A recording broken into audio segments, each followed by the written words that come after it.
पढ़ते हैं postpartum haemorrhage PPH. इसके बारे में हमने पिछले बहुत सारे वीडियोस में बहुत सारी बातें की है, पीपीएच से ये एशरमैन सिंड्रोम वगैरह वगैरह। तो अभी हम पढ़ते हैं पोस्टपार्टम हेमरेज। सबसे पहले एमएमआर मैटरनल मोर्टेलिटी रेट, ये होता है 97 पर 1 लाख, और ये लेस देन 70 का टारगेट है।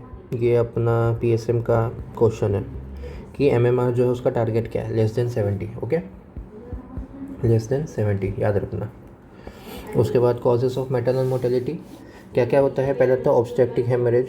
हेमरेज मतलब पता ही है तेरे को, ब्लड, खून, रक्त, ठीक है। उसके बाद amongst the obstetric haemorrhage causes are, obstetric haemorrhage में फिर क्या क्या कॉजेज़ होता है। एक होता है एबॉर्शन रिलेटेड, एबॉर्शन के साथ साथ बहुत ज़्यादा ब्लीडिंग हो गया, मर गई। एंटीपार्टम हेमरेज, एंटीपार्टम मतलब कि जब पेट में बच्चा है उस टाइम पे, ठीक है। आफ्टर नहीं सॉरी क्या antepartum, any bleed in genital after 28 weeks and before delivery. वही पेट में बच्चा है, सही है, मैं ठीक ही बोल रहा था कि जब प्रेगनेंसी हुआ, प्रेगनेंसी होकर 28 वीक्स से लेकर डिलीवरी के बीच तक, अगर इस बीच में अगर खून निकला और औरत मर गई तो इसको एंटीपार्टम हेमरेज बोलते हैं। और फिर एक है पोस्टपार्टम हेमरेज। पोस्टपार्टम मतलब पैदा होने के बाद, बच्चे के डिलीवरी होने के बाद, और वो most common maternal mortality rate है। क्यों? क्योंकि पोस्टपार्टम के लिए आई गेस पीएसएम में था एक क्वेश्चन कि पोस्टपार्टम हेमरेज 42 डेज़ तक का जो हेमरेज है, 42 डेज़ का है शायद, 30, हाँ 41 या 42 डेज़ का है। वो तू एक बार मुझे कंफर्म करके बता, तू भी एक बार देख ले कि 42 डेज़ तक को हम लोग ये बोलते हैं, पोस्टपार्टम पीरियड का टाइम बोलते हैं। और यहाँ पर क्या है, पोस्टपार्टम हेमरेज में एनी ब्लीडिंग जेनिटल ट्रैक्ट से आफ्टर डिलीवरी, उसको postpartum, post not only uterine but include traumatic and other causes also, कि वो जो क्या होता है, प्लेसेंटा को खींच के निकाल रहे, थोड़ा सा प्लेसेंटा बच गया तो उसके बाद फिर से पोस्टपार्टम हेमरेज होने लगा, तो उसके वजह से ना ये करते, डीएनसी करते और एशरमैन होता। समझ गई? फिर से बोलता, देख ये है, थोड़ा सा टाइम लगेगा इसमें, 1 मिनट बस सुन ले, 1 मिनट बस सुन। बच्चा है, ठीक है, वो जैसे ही माँ के पेट से निकला तो प्लेसेंटा को भी निकालना पड़ता है, और प्लेसेंटा का एक बिट जो है वो यूटरस में रह गया, और उसके बाद फिर ये जो है ये पीपीएच करने लगा, जिसके वजह से फिर डी एंड सी किया, डायलेटेशन एंड क्यूरेटा, जिसके वजह से एशरमैन हुआ। तो अब समझ रही है कि एशरमैन होने का भी रीज़न तेरे को पता ही है क्या है, बट ये कनेक्शन इसका। तो सिर्फ यूटेराइन ब्लीडिंग नहीं बट ट्रॉमेटिक, क्यों? क्योंकि जब वो खींच रहे हैं उस टाइम पे अगर यूटेरस इन्वर्ट हो गया, जो वो सब चीज़ें भी होती है, उसके वजह से ब्लीडिंग, वो सब भी सब पोस्टमार्टम में आएंगे। ट्रेडिशनली 500 मिलीलीटर नॉर्मल डिलीवरी में खून निकलता है, और 1000 मिलीलीटर सीजरियन में। 1000 मिलीलीटर मतलब 1 लीटर। टोटल शरीर में 5 लीटर का ब्लड ही होता है, उसमें से 1 लीटर निकल रहा है। सोच कितना ज़्यादा कष्ट है ज़िंदगी में। माइल्ड पीपीएच का मतलब 500 से 1000, मतलब ये वाला भी जो है ये एक माइल्ड पीपीएच का ही कैटेगरी है। पीएचपी लिख दिया मैंने, पीपीएच का, ठीक है। मॉडरेट हो गया 1000 से 2000, और सीवियर हो गया 2000 से ज़्यादा, ठीक है। और मैसिव ऑब्स्ट्रक्टिव हेमरेज हो गया more than 1500। Any haemorrhage which can reduce haemoglobin by 1%, 1 gram percent, ये तो मैथमेटिकल हो गया बट ठीक है। ये 1 ग्राम परसेंट वाला जो है इसको याद रख, एक ये याद रख, एक ये 1500 याद रख, और एक सीवियर पीपीएच का मोर देन 2000 याद रख। ये तीनों चीज़ें आती है, आए हैं एमसीक्यूज़ में। हीमोग्लोबिन अगर मोर देन 4 ग्राम हो गया तो मैसिव है, मैसिव। तो ये पूछते हैं कि हीमोग्लोबिन कितना अगर हो गया तो मैसिव कहते हैं। 1 ग्राम, 2 ग्राम, 3 ग्राम, 4 ग्राम, तो 4 gram. Concept of added blood volume in pregnancy, non pregnant women का ब्लड वॉल्यूम जो होता है HCC अराउंड, ये हीमोक्रिट वैल्यू जो होता है ना, हीमोक्रिट वैल्यू कहते हैं, क्वेश्चन में आता है। हीमोक्रिट वैल्यू प्रेगनेंसी में कितना बढ़ता है, वो क्वेश्चन आता है, तो ये 33% बढ़ता है। उसके बाद अगर ब्लड लॉस हुआ प्रेगनेंसी में, प्रेगनेंसी एडेड वॉल्यूम में, देन हीमोक्रिट रिमेन्स द सेम। हाँ, क्यों? क्योंकि अभी सोच कि प्रेगनेंसी के बाद, जब डिलीवरी के बाद ब्लड लॉस हुआ, तो अगर ब्लड लॉस 500 ml हुआ, बट ये भी तो देख कि 50% जो ब्लड वॉल्यूम है वो प्रेगनेंसी में ऐसे बढ़ जाता है। मतलब इस टाइम पे माता के शरीर में सिर्फ 5 लीटर नहीं बल्कि 7 लीटर्स ऑफ ब्लड रहता है, क्योंकि बढ़ जाता है ब्लड का क्वांटिटी। तो इवन इफ उसमें 1 लीटर ब्लड निकल भी गया ना, तो प्रॉब्लम नहीं है, क्योंकि नॉर्मल ब्लड जो शरीर को चाहिए होता है वो तो है ही उसके पास 5 लीटर वाला सीन। पोस्ट डिलीवरी में haematocrit is less than haematocrit before delivery, obviously क्योंकि ब्लड निकल जा रहा है ना। Then blood loss can estimated as the sum calculate, अरे छोड़ रही है फालतू एरिया नहीं चाहिए। Active management in the third stage of labour. Third stage of labour, stages of labour होता है, ये ऑब्स में पढ़ेंगे अपन, टेंशन मत ले, बट इतना याद रख लेबर के 3 स्टेज होते हैं, ठीक है, 3 स्टेज होते हैं, उसमें से थर्ड स्टेज फाइनल स्टेज है, ये याद रख बस।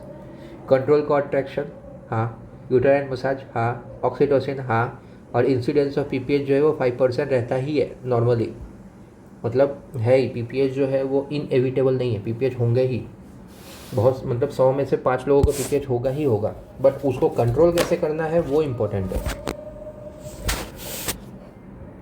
फिर एटोनिक यूटेरस। एटोनिक यूटेरस का मतलब क्या होता है कि यूटेरस जो है वो नॉर्मली क्या होता है, कॉन्ट्रैक्ट करने लगता है, जब बच्चा पेट से निकल गया तो यूटेरस खुद भी कॉन्ट्रैक्ट करने लगता है सो दैट ब्लड जो है वो बंद हो जाए निकलना। बट कुछ कुछ टाइम में क्या होता है कि मोस्टली जो भी पोस्टपार्टम हेमरेज होते हैं दुनिया में, उसमें से 80% जो चीज़ें हैं पोस्टपार्टम हेमरेज होने का रीज़न यही है कि यूटेरस जो है वो खुद से कॉन्ट्रैक्ट नहीं कर रहा है। उसको ऑक्सीटोसिन तो दे रहे हैं, बट ऑक्सीटोसिन जो है वो बस इनिशिएट करता है कॉन्ट्रैक्शन करने के लिए, ऑक्सीटोसिन एक्चुअल में यूटेरस को पकड़ के कॉन्ट्रैक्ट नहीं करता। ये एक चीज़ जो है लोगों को समझना पड़ेगा। हमारे दिमाग में क्या रहता है, ऑक्सीटोसिन दिया तो कॉन्ट्रैक्ट करने लगा तो ब्लड रुक जाएगा, नहीं, ऑक्सीटोसिन जो है वो यूटेरस को बोलता है कॉन्ट्रैक्ट करो, ऑक्सीटोसिन इनिशिएट करता है कॉन्ट्रैक्शन। लेकिन अगर यूटेरस जो है, यूटेरस अगर कॉन्ट्रैक्ट खुद से नहीं किया, या यूटेरस के अंदर जो भी उनका जो मसल सेल, ये वो न्यूरोलॉजी जो भी नर्व्स है वो सब अगर इनिशिएट नहीं हो रहे, कॉन्ट्रैक्ट नहीं कर रहा है, तो ऑक्सीटोसिन दे के फ़ायदा नहीं है। उसके बाद फिर दूसरा एर्गोट नाम का एक होता है, मिथाइल एर्गोट, वो देते हैं, क्योंकि मिथाइल एर्गोट फिर एक्चुअल में यूटेरस को पकड़ के दबा देता है। तो मिथाइल एर्गोट जो है वो यूटेरस को खुद से एकदम अपने हाथ से कॉन्ट्रैक्ट कर लेता है, मिथाइल एर्गोट। बट ऑक्सीटोसिन अपने से खुद नहीं उतरता लड़ने के लिए, ऑक्सीटोसिन बस पीछे से चिल्लाता है करो रे कॉन्ट्रैक्ट करो रे, ऐसा। तो एटोनिक यूटेरस हो गया, ठीक है। एटोनिक यूटेरस में लार्ज यूटेरस अगर है, जैसे कि बिग बेबी हुआ, ट्विंस वगैरह हुआ, तो यूटेरस का साइज़ जो है जितना बढ़ना चाहिए उससे भी ज़्यादा हो गया, तो उसकी वजह से अब यूटेरस वापस अपने नॉर्मल कंडीशन में नहीं आ रहा है, जो पॉलीहाइड्रोमनियस में भी होता है, ज़्यादा पानी, या इन्फेक्शन अगर हो गया, या फिर प्रोलॉन्ग लेबर, ज़्यादा ही लेबर रहा, तो यूट्रस का भी एक टाइमिंग, मतलब नॉर्मल सी बात है ना, कोई भी सेल या जो भी है ऐसा समझ रही है ना कि प्रोलॉन्ग लेबर हुआ तो एक लिमिट से ज़्यादा हो गया, तब वो वापस अपने कॉन्ट्रैक्शन में नहीं आ रहा। देन इंजरी, ट्रॉमा अगर हुआ, कोएगुलोपैथी, ये ब्लड का कोई भी आईटीपी वाईटीपी अगर है उस औरत को पहले से, तो ब्लड जो है वो नॉर्मल ब्लड क्लॉट जो करता है, पता है ना, नॉर्मल ब्लड जो क्लॉट करता है ज़िंदगी में वो ही नहीं हो रहा, क्योंकि ये जो भी ब्लड क्लॉट करने के लिए जो भी क्लॉटिंग मैकेनिज्म है उसमें ये डिजीजेज है। उसके बाद primary PPH with in first 24 hours of delivery, secondary PPH 24 hours, हाँ ये रहा देख, 12 वीक्स, 12 × 7, 12 × 6 नहीं 12 weeks, oh fuck, 12 weeks, 12 × 5 = 60, 12 × 6 = 72, 12 × 7 = 84 days, 12 weeks. ये मेरे को डाउट है रे, ये 12 वीक्स कुछ ज़्यादा ही हो गया रे, 3 महीना, 3 मंथ्स, 3 मंथ मतलब लगभग 90 डेज, नहीं रे इतना नहीं होता। एक बार देखना तो वीडियो, एक बार देख तो इसका, मैं ही देखता, मैं देख के फिर बताता। और मैनेजमेंट में क्या हो गया, ऑक्सीटोसिन ड्रग ऑफ चॉइस है ऑब्वियसली, नहीं तो प्रोफिलेक्टिक इंट्रामस्कुलर देने का है, नहीं तो आईवी ऑक्सीटोसिन देने का है आफ्टर डिलीवरी ऑफ शोल्डर, क्योंकि ये भी ऑप्स का एक क्वेश्चन है कि बच्चे का जब डिलीवरी, नॉर्मल डिलीवरी जो होता है ना, पहले उसका सर निकलता है, फिर उसका हाथ निकलता है, फिर उसका पैर निकलता है, तो ऑक्सीटोसिन कब देने का, तो जब उसका जो शोल्डर है, जो राइट शोल्डर है ना, वो राइट शोल्डर जब पहले निकलता है उसके बाद ऑक्सीटोसिन देने का, क्योंकि ये जो शोल्डर वाला पार्ट है ये सबसे ब्रॉड पार्ट होता है सर्विक्स और वेजाइना के साइज़ के हिसाब से, तो ये अगर नहीं निकला और पहले ही डाल दिया तो वो बच्चे को घुटा के मार देगा। तो ये बहुत इम्पोर्टेंट क्वेश्चन है।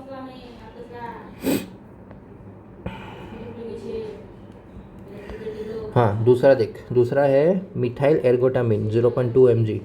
वो IM देते हैं, IV फास्ट एक्ट करता है, 90 सेकेंड्स में वो काम करने लगता है, मतलब 1.5 मिनट 1.5 मिनट्स में। लेकिन कॉन्ट्राइंडिकेशन है, प्रेगनेंसी इंड्यूस हाइपरटेंशन अगर है, RH आइसोमराइजेशन है, मतलब वो पॉजिटिव और नेगेटिव वाला जो मैटर होता है ना माँ बाप का, वो वाला। उसके बाद फिर तेरा हार्ट डिजीज़ है अगर उसको, क्योंकि आर्गोटामाइन क्या करता है, सिर्फ और सिर्फ यूटेरस के ब्लड वेसल्स को कॉन्ट्रैक्ट नहीं करता, वो पूरे बॉडी के ब्लड वेसल्स को कॉन्ट्रैक्ट कर देता है। तो अब हार्ट को प्रॉब्लम है ना, अब हार्ट के ब्लड वेसल कॉन्ट्रैक्ट हुआ तो हार्ट को ज़्यादा पंप करना पड़ेगा, क्योंकि हार्ट का BP बढ़ जाएगा तो मैटर हो जाएगा ज़िंदगी में। टैब मिसोप्रोस्टोल, ये मिसोप्रोस्टोल एक ना ये वाला अबॉर्शन जो MTP जो होता है ना MTP, उसमें भी देख मिफेप्रिस्टोन और मिसोप्रिस्टोल देते, एक 200 और एक 800। वो पढ़ा होगा तूने MTP 1TP का, वो है ये वाला। फिर कार्बोप्रोस्ट है जो PG प्रोस्टाग्लैंडिन F2 अल्फ़ा के अंतर्गत आता है। छोड़ वो तेल लेने गया, ये सब छोड़। हाँ ये एक है ट्रानेक्समिक एसिड, ये एंटीफाइब्रोलाइटिक है। ये ट्रानेक्समिक एसिड कहीं और भी एक जगह पढ़ा है जो मुझे याद नहीं आ रहा। देन फिब्रिनोजेन भी है। और यूट्राइन, हाँ यूट्राइन आर्टरी एम्बोलाइजेशन। ये यूट्राइन आर्टरी एम्बोलाइजेशन जो है ये कब होता है कि जब कोई भी मेडिसिन काम नहीं कर रहा ना, तो उसके बाद जो यूटरस का जो आर्टरी है, ठीक है, जहाँ से एक्चुअल में यूटरस में ब्लड आ रहा है, उस आर्टरी को ही ब्लॉक कर देने का। लेकिन यहाँ पर भी है कुछ तो, एक एंटीरियर था ये है वो, इसमें ऑब्स में भी पढ़ेंगे और एनाटॉमी में भी पढ़ेंगे, है उसका वीडियो है, जब होगा तब दिखा दूँगा।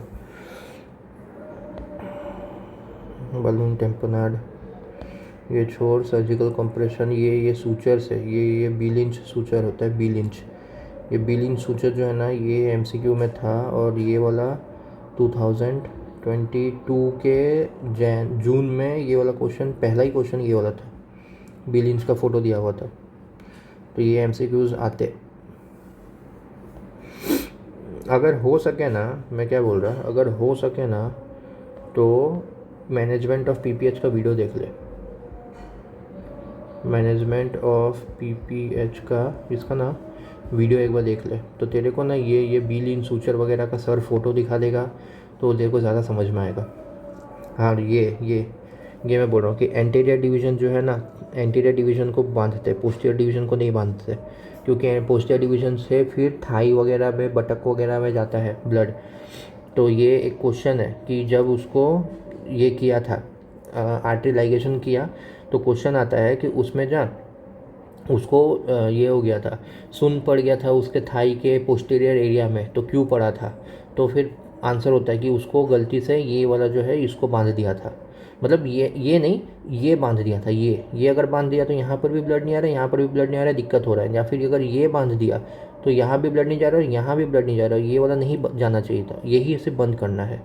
तो वो एक मैटर है थोड़ा सा, तो बोला ना वो तेरे को देखना पड़ेगा रे, ये वाला बस देख ले, मैनेजमेंट ऑफ PPH देख ले, मैनेजमेंट ऑफ PPH का वीडियो देख ले। बाकी PPH क्या होता है वो मैंने बता दिया, वो वही है, सेम चीज़ ही है। फिर एटोनिक PPH मैनेजमेंट इज़, हाँ एटोनिक PPH का मतलब क्या बोला था मैंने कि PPH में इसमें क्या हो रहा है, इसमें तेरा जो यूट्रस है वो खुद से कॉन्ट्रैक्ट नहीं कर रहा है। तो मैनेजमेंट, एटोनिक PPH के मैनेजमेंट के लिए कि अब क्या करना पड़ेगा, अपने को मैनुअली यूज़ करना, मैनुअल कॉन्ट्रैक्शन करना पड़ेगा, नहीं तो ये देना होगा, क्या बोलता है, लाइगेशन वाइगेशन जो भी है। तो which one is incorrect? Okay, uterine massage is the first step, yes it is correct. Uterine massage mean सामने से खुद से हम इंसान मैनुअली यूट्राइन को मसाज करें कि भाई बंद हो जाए। ऑक्सीटोसिक्स आर गिवन, ऑक्सीटोसिक्स मतलब वही ऑक्सीटोसिन एर्गोटामाइन, येस देते हैं। B Lynch is put if medical management is fail, हाँ बिलिंच मतलब वो सूचर जो मैंने बोला, तो वो सूचर तो ऑब्वियसली करेंगे, मैनुअल है ना, लेकिन manual removal of placenta is done, इसके साथ क्या कनेक्शन है भाई? ऑब्वियसली प्लेसेंटा का मैनुअल रिमूवल करो या नॉर्मल रिमूवल हो, इसके साथ तेरा एटोनिक PPH का कोई कनेक्शन ही नहीं है। तो ऑप्शन हो गया C। उसके बाद विच of the following is not done in active management of third stage of labour, not done. ठीक है। तो ये active manage, what is the active management of third stage of labour, ये जब तक तुझे नहीं पता होगा तब तक तो क्या डन होता है क्या नहीं होता है वो तुझे नहीं पता होगा। बट जस्ट बिकॉज की क्वेश्चन है तो इसका आंसर जो होता है वो अर्ली क्लॉड कैंपिंग होता है। बिकॉज नॉर्मली जो है, एक नॉर्मली मैं बता रहा, नॉर्मली भी डिलेड कॉर्ड क्लैंपिंग ये होता है, मतलब ये नॉर्मल प्रोसीजर है हर किसी का, हर जगह का, कोई स्पेसिफिक का नहीं बोल रहा। तो अर्ली कॉर्ड क्लैंपिंग पहले किया जाता था, अभी आजकल की दुनिया में कहीं भी कभी भी नहीं किया जाता। तो ये अगर तुझे कहीं दिखा सो दैट इज़ इनकरेक्ट। बाकी यूट्राइन मसाज, हाँ यूट्राइन मसाज भी होता है। कंट्रोल्ड कॉर्ड ट्रैक्शन होता है। यूटेराटोनिक आफ्टर, यूटेराटोनिक मतलब सिर्फ ऑक्सीटोसिन मत समझना, ऑक्सीटोसिन, अर्गोटामिन, कार्बोप्रॉस, PG2 अल्फा, ये सब कुछ इसके अंदर आता है। ये नहीं पता, वेलवुलर हेमाटोमा तुझे पता नहीं है, समझ में भी नहीं आएगा, फोटो भी समझ में नहीं आ रहा, छोड़ इसको। मल्टी ग्रेविडा वोमेन है, ठीक है। मल्टी ग्रेविडा मतलब बहुत सारे बच्चे हैं उसको। After delivery and placenta removal uncontrol bleeding was seen, मतलब ये PPH है। Okay fine. Which of the following is most common cause atonic. The maximum dose of PG2A alpha, ये क्या आता है, वो कार्बोप्रोस्ट वाला जो था, लेटेनोप्रोस्ट कार्बोप्रोस्ट, ये 2 मिलीग्राम है। ये तेरे को मगअप करना होगा।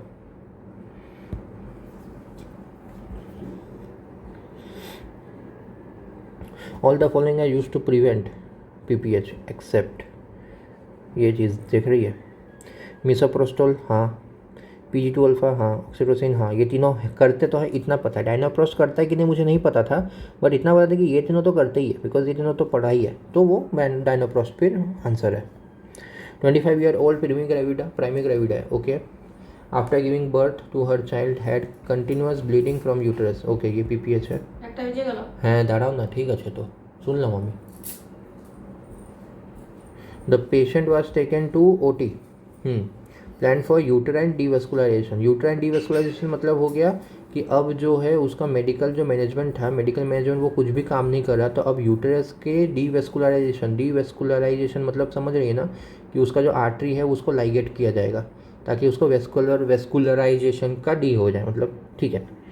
विच of the following is correct order of uterine devascularisation, okay. Uterine artery, ovarian artery, internal, ये तुझे नहीं पता था, ये तू जब वीडियो देखेगी तो वीडियो में बोला जाएगा। तो अगर वीडियो देखने के बाद ये देख रही है तो तुझे ये समझ में आ जाएगा कि हाँ पहले यूट्राइन आर्टरी होता है, फिर ओवरिन आर्टरी, फिर इलियक आर्टरी, इंटरनल इलियक होता है।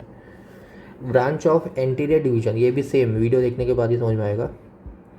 ऑफ इंटरनल इलियक आर्टरी जो है वो सुपीरियर, इंफीरियर ग्लूटिल, वजेनल, चारों है। एम्स का है ना, हाँ एम्स का है, बोला ना। Which of the following obstetric gynecological condition where the procedure is done, this procedure is done, ये वाला वो एंटीरियर ब्रांच को काटने का जो मैंने बताया ना, anterior branch of internal iliac artery को बांध देते हैं। तो ये देखिए, ये चाकू है ना, ये लेके ऐसे खुचुक खुचुक करके यहाँ पर ये इसको बांध दिया जाएगा। हाँ एटोनिक PPH, ठीक है। डिसफंक्शनल ब्लीड आफ्टर हिस्टेक्टोमी, नहीं हिस्टेक्टोमी है ही नहीं है, ये तो PPH है। Recurrent bleed from CA cervix, PPH है भाई। ब्लीड फ्रॉम वल्वा, हाँ ये हो सकता है, ब्लीड होगा तो PPH का भी हो सकता है, बट यहाँ पर एटोनिक PPH ऑलरेडी दिया है तो इसको भी नहीं मानेंगे। चल यही था। और प्लेसेंटा सेपरेशन कॉम्प्लिकेशन, ये वाला, ये इसका वीडियो देख, इसका तेरे को वीडियो देखना पड़ेगा, वो सर ने अच्छे से बताया। प्लेसेंटा का वो पढ़ना है, क्वेश्चन आता है, सेम है उसी का ही है। टाइप्स ऑफ प्लेसेंटा वो वीडियो देखना पड़ेगा। RH आइसोमराइजेशन तेरे को पता ही है ऑलरेडी, नहीं तो ये तो वीडियो में ही तेरे को नॉर्मल वीडियो कॉल में 5 मिनट में समझा दूंगा। Twin pregnancy, multiple pregnancy, share placenta, हाँ यार ये भी वीडियो देखना ही तेरे लिए सही रहेगा क्योंकि ट्विन्स के क्वेश्चंस बहुत आते हैं। चल मोलर प्रेगनेंसी अगला करते हैं, ट्विन्स वाला भी तू ये कर ले, वीडियो देख ले, ज़्यादा इंपॉर्टेंट है। मोलर प्रेगनेंसी करेंगे अगला, ओके।